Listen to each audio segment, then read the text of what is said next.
मृत्यु मृत्यु जीवन का एक अंतिम सत्य है। परंतु कुछ लोग इस अंतिम सत्य को भी ठुकरा देते हैं। हमारे गांव में कहा जाता है कि कुछ आत्माएं मरने के बावजूद इस धरती पर ही रुक जाती हैं। आज मैं करीब 40 साल का होऊंगा, लेकिन कुछ पुरानी यादें मुझे आज भी सोने नहीं देती। ये बात है जब मैं सिर्फ 24 साल का था। वो कॉलेज का आखिरी साल था। मैंने और मेरे 2 और दोस्तों ने प्लान बनाया कि कॉलेज खत्म होने के बाद 4-5 दिन की लंबी सी वेकेशन पे जाएंगे। लेकिन हमें क्या पता था कि कुछ लोगों की वेकेशन बस आखिरी वेकेशन होने वाली है। 8 फरवरी 2004 सुबह के करीब 10 बजे होंगे जब मैं, रोहन और नितिन हम गाड़ी में बैठे और अपनी ट्रिप के लिए रवाना हुए। ट्रिप के लिए हमने सोचा था कि हम रोड से होते होते दिल्ली से गोवा तक का सफर तय करेंगे। सफर की शुरुआत तो काफी अच्छी थी। रास्ते में जब कुछ खाने का सामान मिलता तो हम खरीद लिया करते।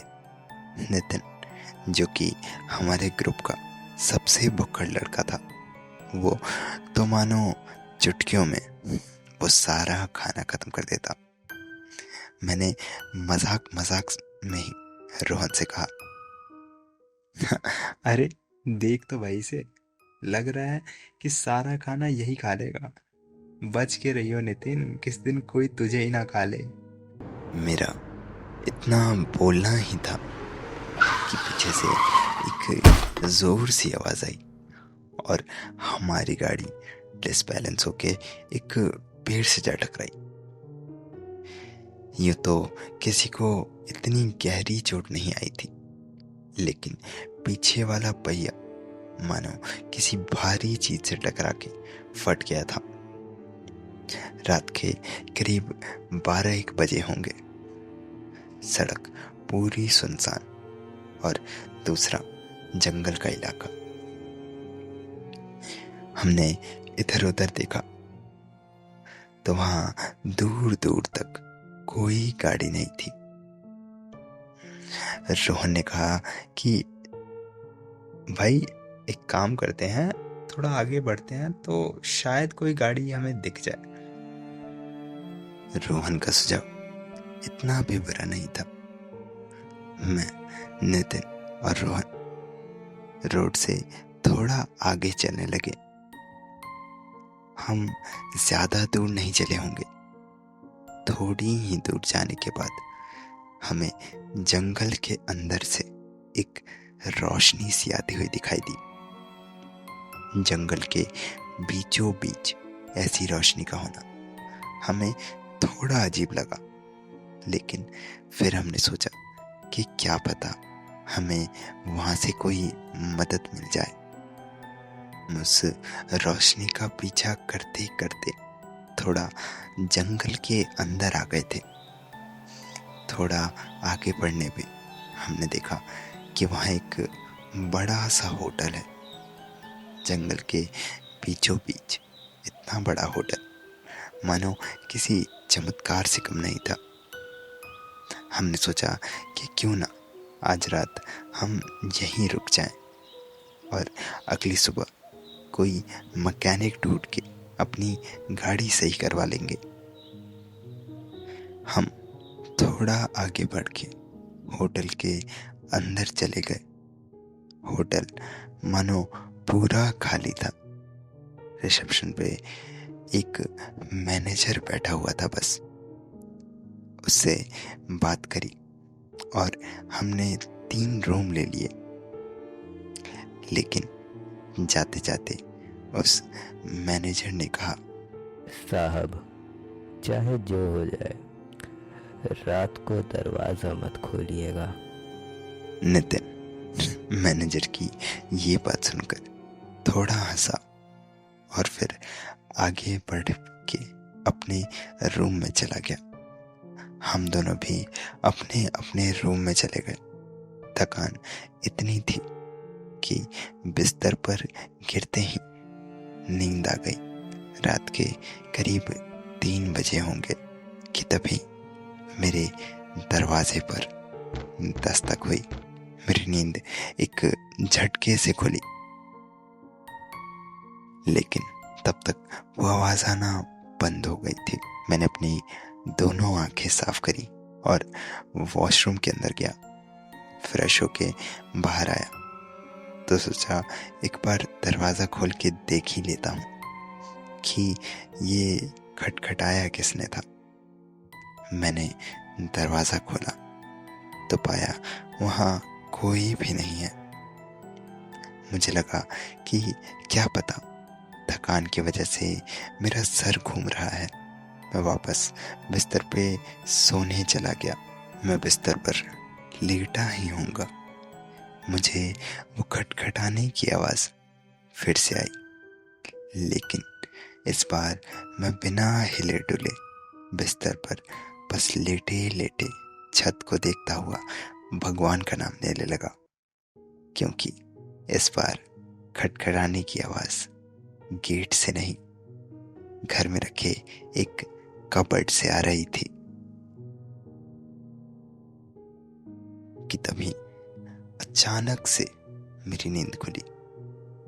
मैंने अपने माथे का पसीना साफ किया और भगवान का लाख लाख शुक्र किया कि अच्छा हुआ ये बस एक सपना था। कि तभी दरवाजे पर इस बार सच्ची में दस्तक हुई। मैं इस बार थोड़ा सा डरा, लेकिन दरवाजे के पीछे से रोहन की आवाज़ सुनकर मैं थोड़ा ठीक सा हो गया था। दरवाजे के पास गया, दरवाज़ा खोला तो रोहन काफ़ी डरा हुआ था। रोहन ने मुझे उसी डरी हुई आवाज़ में कहा, देखना भाई ये नितिन को क्या हो गया है, चलना तू मेरे साथ। मैंने रोहन को थोड़ा शांत किया, लेकिन रोहन तो मानो शांत होने का नाम ही नहीं लेता था। उसने मेरा हाथ पकड़ा और सीधा नितिन के कमरे में ले गया। लेकिन वहाँ पहुंचकर जो मैंने देखा था, वो देखने के बाद मेरी रूह मानो मेरे जिस्म को छोड़ के निकल गई हो। मैंने देखा कि नितिन एक कोने में बैठा हुआ किसी जानवर को कच्चा ही खाया जा रहा है। मैं नितिन के पास गया और उसे उठाकर एक जोर से चाटा लगाया और चिल्लाते हुए ही कहा होगा मैंने कि ये क्या कर रहा है तो। लेकिन नितिन तो मानो अपने होश में ही नहीं था। उसे बिस्तर पर बिठाया और मैंने रोहन से कहा एक गिलास पानी लाने को। रोहन ने पानी लाया और मैंने उस पानी को नितिन को पिलाया। नितिन थोड़ी देर बाद अपने होश में आया होगा। हमने उससे पूछा कि ये जानवर उसके कमरे में कैसे आया, और आया तो ठीक, पर उसे खा क्यों रहा था ये। नितिन हम दोनों को देखकर जोर जोर से हंसने लगा और उसने कहा, जानवर? कौन सा जानवर? नितिन का इतना कहना ही होगा कि मानो रोहन के और मेरे चेहरे से सारे भाव उड़ गए थे, क्योंकि अभी अभी जिस जानवर को नितिन कच्चा ही खा रहा था, वो जानवर अभी उस कमरे के कोने में था ही नहीं। मैंने रोहन की तरफ देखते हुए कहा कि क्या क्या हो रहा है। रोहन भी मेरी बात पे एग्री हो गया और हम तीनों ने फैसला किया कि हम अभी इसी वक्त होटल से बाहर निकल जाएंगे। सीढ़ियों से नीचे उतरे, रिसेप्शन पे आए तो देखा वहाँ कोई भी नहीं था। हमने बहुत देर तक मैनेजर को आवाज़ लगाने की कोशिश की, लेकिन वहाँ कोई भी नहीं आया। तो हम होटल से बाहर निकल गए। हम लोग अपनी गाड़ी की तरफ जा ही रहे होंगे कि हमने देखा कि वो मैनेजर सामने से एक बड़ा सा हथौड़ा लिए हुए हमारी तरफ ही आ रहा है। उसे देखने के बाद पता नहीं मेरे मन में कौन सा ख्याल आया, लेकिन मैं पीछे मुड़ के जोर से भागने लगा कि तभी अचानक से मेरे सर पे मानो किसी भारी चीज से हमला हुआ।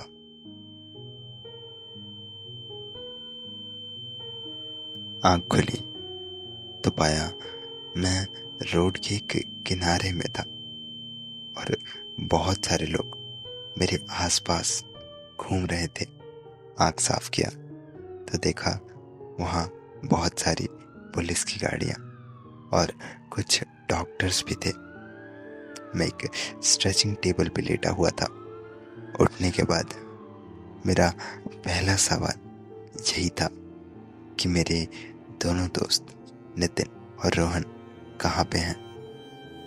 लेकिन पास ही खड़े एक डॉक्टर ने कहा कि रोहन की हालत अभी ठीक नहीं है, और नितिन इतना बोला ही होगा उसने कि एक पुलिस वाले ने उसे रोक लिया और कहा कि अभी हम तुम्हें कुछ नहीं बता सकते। मुझे घर भेज दिया गया।